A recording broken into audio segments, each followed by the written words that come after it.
বিসমিল্লাহির রহমানির রহিম। ভাই ও বোনেরা, যে যেখান থেকে আমাকে দেখছেন এবং শুনছেন, আপনাদের সবাইকে আমার সালাম, আসসালামু আলাইকুম। আশা করি আপনারা ভালো আছেন, আমিও ভালো আছি। UK property gossip by Tasmina YouTube চ্যানেলের পক্ষ থেকে জানাই শুভেচ্ছা। এখন আপনাদের সাথে যে বিষয়টি নিয়ে কথা বলতে চাচ্ছি সেটা হলো যে টিউলিপকে ফের তলব। ঢাকার 5 ঠিকানায় চিঠি গেল টিউলিপের নামে। এরপর বিস্তারিত যেটি বলা হয়েছে আমার দেশ পত্রিকাতে, দুর্নীতির মাধ্যমে অবৈধভাবে ফ্ল্যাট দখলের অভিযোগে শেখ হাসিনার ভাগ্নি রিজওয়ানা সিদ্দিক ওরফে টিউলিপ সিদ্দিককে জিজ্ঞাসাবাদের জন্য আবার তলব করেছে দুর্নীতি দমন কমিশন দুদক। রোববার তলব করে আবারও চিঠি পাঠিয়েছে দুর্নীতি দমন কমিশন দুদক। অবৈধভাবে ফ্ল্যাট গ্রহণের মামলায় ঢাকার 5 ঠিকানায় এই নোটিশ পাঠানো হয়েছে।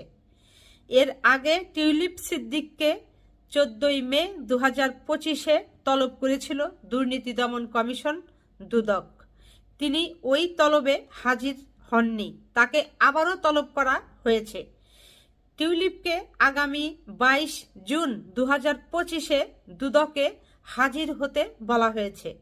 রাজধানীর গুলশানের 2-11 রোডে অবৈধভাবে ইস্টার্ন হাউজিং লিমিটেডের কাছ থেকে ফ্ল্যাট গ্রহণের মামলায় গেল মে মাসে ব্রিটিশ এমপি টিউলিপ সিদ্দিককে তলব করে চিঠি দেয় দুদক। সংস্থাটির দাবি, টিউলিপ সিদ্দিক চিঠি পাচ্ছেন না বলে বিভিন্ন মাধ্যমে অভিযোগ করছেন। দুদক সূত্রে আরও জানা গেছে যে যেহেতু টিউলিপ চিঠি পাচ্ছে না বলে অভিযোগ করছে, সেহেতু আগে যেসব ঠিকানায় চিঠি পাঠানো হয়েছিল সেগুলো সহ নতুন করে আরও 2 ঠিকানায় মোট 5 ঠিকানায় চিঠি পাঠানো হয়েছে। এ বিষয়ে দুদকের মহাপরিচালক আক্তার হোসেন সাংবাদিকদের জানান, রাজধানীতে টিউলিপের 5টি ঠিকানায় 22 জুন তলব করে চিঠি পাঠিয়েছে দুদক।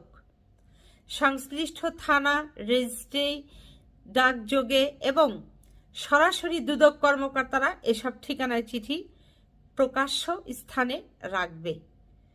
এইবার তো একটা ভালো পদক্ষেপ নিয়েছে। আপনারা জানেন ভাই বোনেরা, টিউলিপ সিদ্দিক কিন্তু একেবারে শুরু থেকেই বলে আসছেন, মানে গণমাধ্যমের সামনে এসে বলে আসছেন যে তার বিরুদ্ধে একের পর এক অভিযোগ আনা হচ্ছে, তাকে নাকি চিঠি দেওয়া হচ্ছে, কিন্তু তিনি সেই কোনো চিঠিপত্র পাচ্ছেন না। যে কারণে বাংলাদেশ থেকে নতুন যে উদ্যোগটি গ্রহণ করা হয়েছে, যে এই পূর্বে যে ঠিকানাগুলোতে এই টিউলিপ সিদ্দিককে উদ্দেশ্য করে চিঠি প্রেরণ করা হয়েছে সেগুলো তো আছেই, সাথে নতুন করে আরও 2 ঠিকানা যোগ করা হয়েছে। সেখানেও মোট 5 ঠিকানায় এই টিউলিপের নামে চিঠি প্রেরণ করা হচ্ছে। এবং প্রমাণ রাখবার জন্য যেটি করা হচ্ছে সেটা হলো যে চিঠিগুলো ডাকযোগে রেজিস্ট্রি করে পাঠানো হচ্ছে এবং প্রমাণ রাখার জন্য সেই যে ঠিকানায় পাঠানো হচ্ছে সেই ঠিকানার যে সংশ্লিষ্ট থানা আছে তাদেরকেও এখানে ইনভলভ করা হচ্ছে। সেই সাথে দুদক কর্মকর্তারা সরাসরি সেই ঠিকানায় গিয়ে প্রকাশ্যে চিঠিগুলো রেখে আসছেন। নিশ্চয়ই সেগুলোর কোনো ভিডিও রাখা হচ্ছে কিংবা কোনো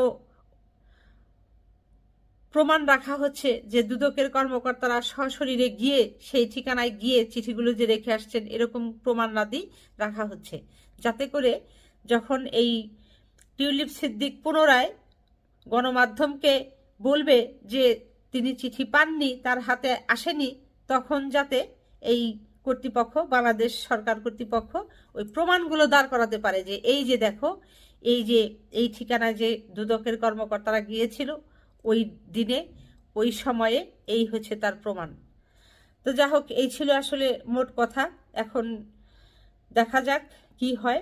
আপনারা জানেন এই শেখ হাসিনার ভাগ্নি ব্রিটিশ এমপি টিউলিপ সিদ্দিকের নামে বাংলাদেশে দুদক কর্মকর্তারা বাদী হয়ে বেশ কয়েকটি মামলা দায়ের করেছে।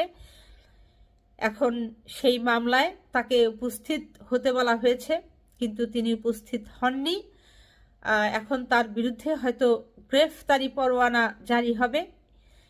তারপর তার ঠিকানাতে তাকে যখন আবার ওই পুলিশ গিয়ে হাজির হবে গ্রেপ্তারের জন্য, তখনও যখন তাকে খুঁজে পাবেন না, তখন এই আইনি প্রক্রিয়ায় হয়তো বিভিন্ন পত্র পত্রিকায় বিজ্ঞপ্তি দেওয়া হবে এই মর্মে যে তাকে খুঁজে পাওয়া যাচ্ছে না।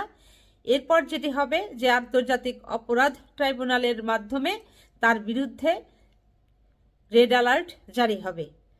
তো ভাই বোনেরা, সবাই কমেন্ট করবেন, ভালো থাকবেন, সুস্থ থাকবেন এবং আমার জন্য দোয়া করবেন। আমার এই চ্যানেলটিতে লাইক, কমেন্ট, শেয়ার এবং সাবস্ক্রাইব করবেন। আসসালামু আলাইকুম, আল্লাহ হাফেজ।